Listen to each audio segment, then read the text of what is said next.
Hello, everyone. Carrie Beck here with Homeschool Coffee Break, where we help you stop the overwhelm so you can take an actual coffee break. We are in the middle of a series on gratitude and thankfulness because as we recorded, it is November. It is sort of the month that we all think about, oh, we need to be thankful. So we are going to continue on. If you've never subscribed to our podcast, would you please click subscribe wherever you are listening to this so we can get this out to more people? If you have, would you just share this podcast with one person? That would mean the world to me. And we'd love for you to leave a 5-star review as well. Last week, we talked about gratitude and how it can change the way you think. I gave lots of very specific ways, activities that you can integrate into your family to encourage gratitude both in you as the parent and in your children. We gave a lot of free resources for you to be able to go get that as well. Today, what I want to do is take a step back into history and go to the first Thanksgiving. I've talked about this before, but hopefully we're going to share a few little new things as well. But I do want to go through and talk about what was the first Thanksgiving like? And should we even be looking back at that? You know, history has been changed a lot in the last few years. When I was looking and researching, I was looking at some of these books that I'm going to share with you. And so I've got books for young kids that I'm going to talk to you about, and I have books for teenagers and adults. But as I look at it and knowing where the world is today, it's amazing to think why the Pilgrims left England, went to Amsterdam, went to England, and headed over here, and how different our country is today. I'm not going to get on any kind of political soapbox. I have my own opinions about all of that, but I will tell you they were very strong in their faith, and that is something I would truly encourage you to really look at your faith and be strong in it and go to God and be grateful for what he has done for each one of us, that he sent his son to die on the cross for our sins. And we just want to thank him for that. Now, as we do, we need to thank him for the heritage that we have. We had people that founded the United States on Christian values. And so let's talk about that. Really, the Pilgrims were they were in England. They felt like they were not getting the religious freedom that they wanted, so they left. They went to Holland, Amsterdam area in 1608, but then they didn't want their kids to be raised in that society, so they pretty much gave up everything that they had there and decided a lot of them were from well-to-do families and decided they were going to go to the New World. They did stop along the way in England to then leave for the New World. And they wrote something and made a compact within themselves called the Mayflower Compact. This is all about for the glory of God and the advancement of the Christian faith.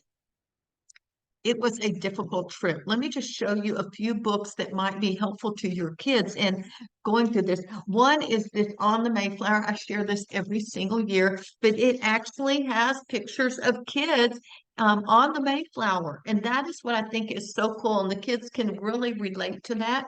I have something called the Mayflower Munch. Actually, this past weekend, I was with or by the time you listen to it, it's been a few weekends. I was with my 2 and 4-year-old granddaughter, and every time she saw this piece of paper, she wanted to make the Mayflower Munch. And I said, "Oh, we've got other activities," because we were doing Joseph and the Coat of Many Colors, and we were making a rainbow coat cookie.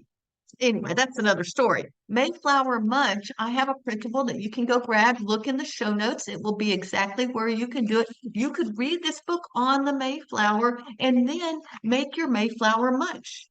And for the journey on the Mayflower for hardtack was crackers. Pilgrims fished, and when they got over there, and so you put goldfish in this munch. Squanto uses seeds and fruit and teaches them how to grow crops. You can use raisins. There's all sorts of things in here.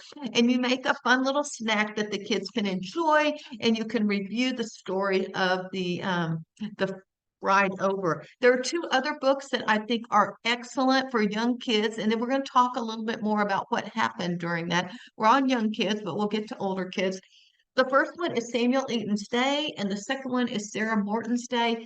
Both of these are a day once they get over here, and it actually goes through and shows what the kids like. They have to get up, and it shows the different clothes that they have to put on When I read this to my other two grandkids, they just thought it was hilarious, some of the clothes that they had to put on and that they had to roll their bedding up and put it in the corner.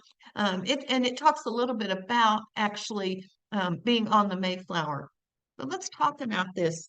We've got the story of the Pilgrims, this one, and it does start in Amsterdam, and it goes all the way over to here, and things are going well, and ends up with several little short stories about kids that were living in the New World. And this is an I would say it's a reader that's probably about second or third grade on their own, or you could read it to your kids as well.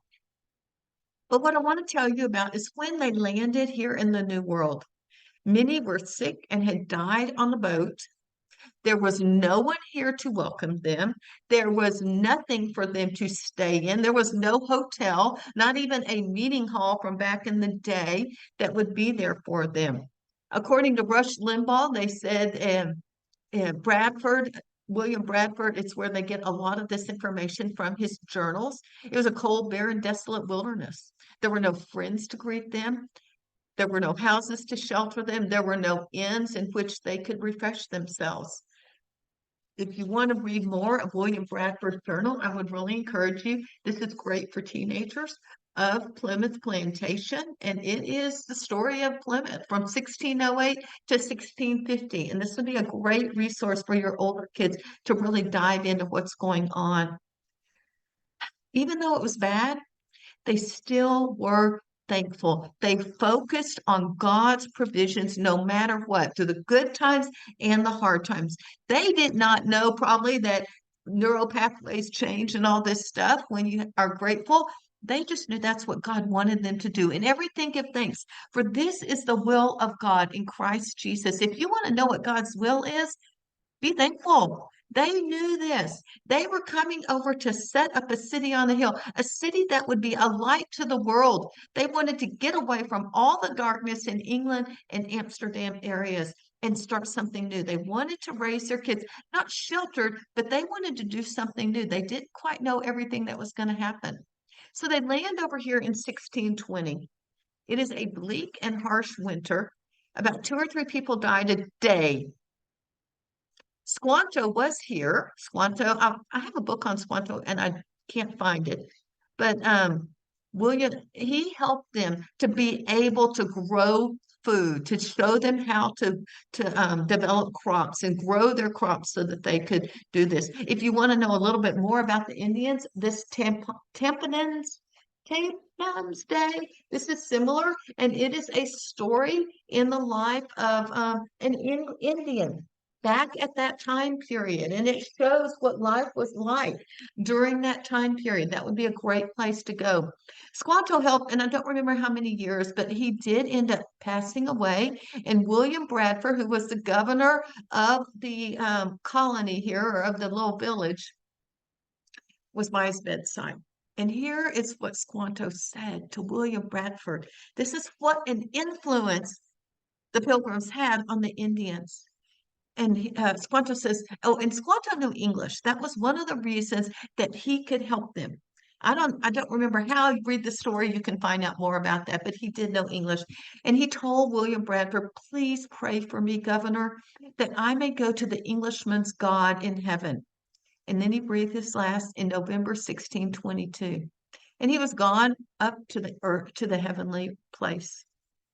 By that time, they had built a meeting hall to give them some safety, and they had started to grow some crops.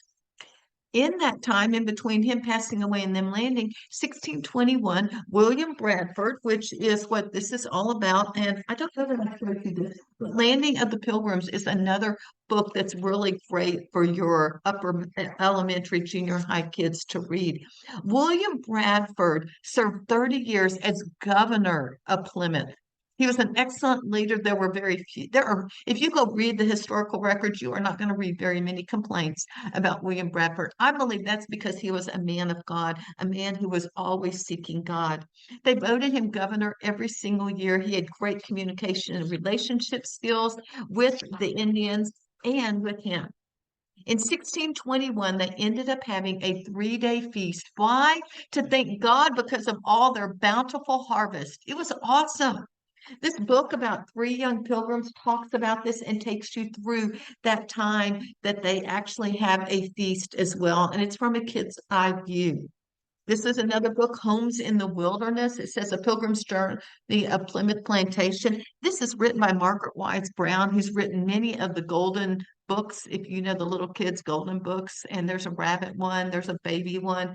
But it's a pretty simple read. It would be great to read as a family. Can't find the beginning of a day. There you go.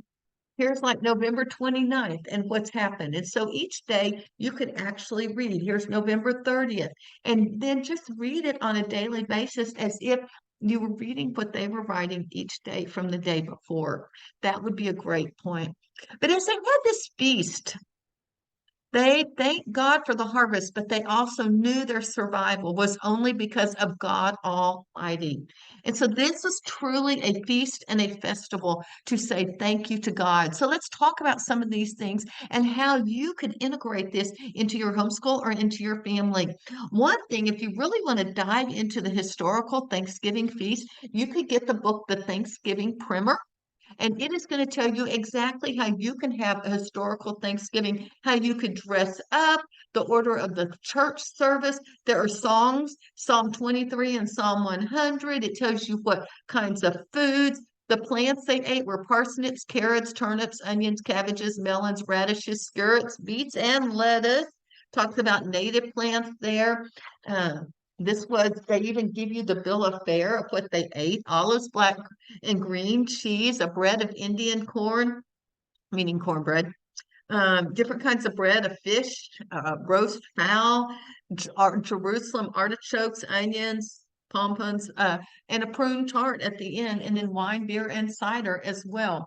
So, and there are actually some recipes in here that you could follow from that day. That would be one practical way that you could focus on being grateful, but then follow it from a historical standpoint. Another thing, we did not ever do this, but I think it's a great idea. Many of you already do it, is the five kernels of corn legend. It said that in the third year in 1622, they wanted they wanted the families, everyone to be thankful. So on November 29th, they did that. And they said it was really hard to find food that year. No one died of starvation, but there were other types of deaths and hardships. And so what they did is the legend says each person had five kernels of corn, and for each kernel of corn, they said one thing that they were thankful for. You could do this as well. You could go get some popcorn and let them pick that, and they can put it in their little, I don't know, you could get a little one of those cupcake holders for each person if you wanted to. Or you could get candy corn. They would really enjoy that. Read the legend. The legend says this: the first kernel reminds us of the autumn beauty all around us. So you may have everyone say something that they think is beautiful. The second kernel reminds us of our love for one another, who is someone that you can be thankful for. Oh, I can't read that one. Let me read this other one. The third kernel reminds us of God's love and care for us and tells something about God. The fourth kernel reminds us of all our friends, especially our Indian brothers. Who's a friend that you can say thank you for? And the fifth kernel reminds us that we are free people. What is something about your freedom that you could say thank you to God for? That would be something really good. Now, you could just do that every year if you wanted to around the Thanksgiving table. Another thing I heard later, and I really like this, and that is to keep a keepsake and to have a note card, and each person in the family that year writes down their five things, and you put the name and the year on it. And then at the end, you've got a whole set of note cards for each person. And when your child, leaves the house, you can get that to them, or you can keep them for each of the following Thanksgivings. But date each card and then go ahead and do it. Some kids are not, some years they're not going to be into it, but that's okay. That just reminds you of what that year was. And mom and dad, you just keep persevering and just stay in charge. I think this is a faith activity, a way that we can all trust God in the good times and the bad times, and how we can learn gratitude. Another thing, we've got feasting at Thanksgiving, we have feasting at Christmas. What goes on in between those two things? And this is where we're headed. Advent. Advent is a time for us to reflect. It is the time to fast. It is a time to take inner inventory of what is going on so that we are prepared to celebrate Jesus Christ's birth and anticipate his second arrival. We're remembering his first arrival, we're anticipating his second one. So, what did you do during Thanksgiving week? Maybe Monday, Tuesday, Wednesday, you could have a fast. You may not fast from all foods, but maybe as a family, you fast from screens and sweets.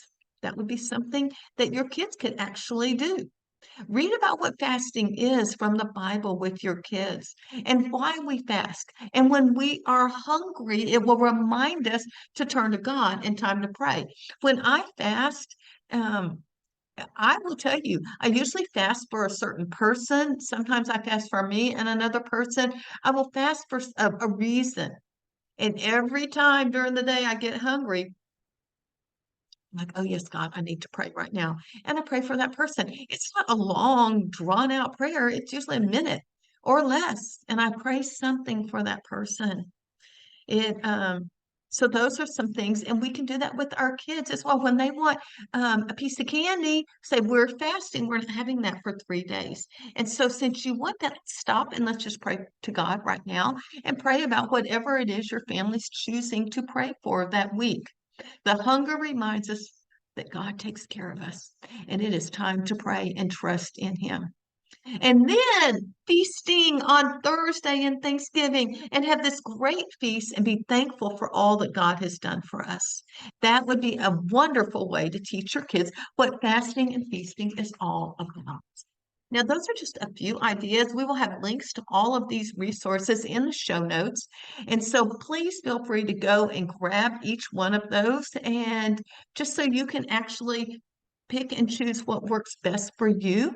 And like I said, if you have not subscribed, please do. Or if you've never shared this podcast with someone, please do that as well.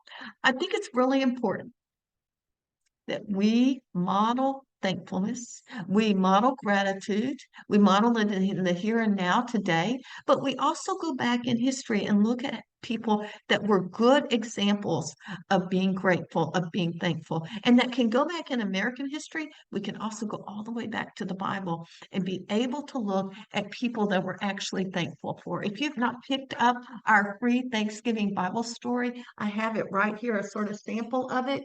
And it's going to start with the Greek word Eucharisteo, and it's going to break it down into you, good and well, and charis, which is gracious benefit. Then there are several pages with lots of verses. And for each verse that you would read, you could do one of these a day. Who is giving thanks? For whom or for what? What kind of category of thanks are they offering? And then what lesson can we learn and put into practice today? That would be a great resource for you to get started with if you're having a hard time thinking about being thankful, or if your kids, especially older kids should be able to do this completely on their own, but I would recommend doing it as a family. Maybe that would be your devotion each day in November. Hey, thanks so much for spending time with me. I am Carrie Beck with Homeschool Coffee Break. We'll talk to you next time.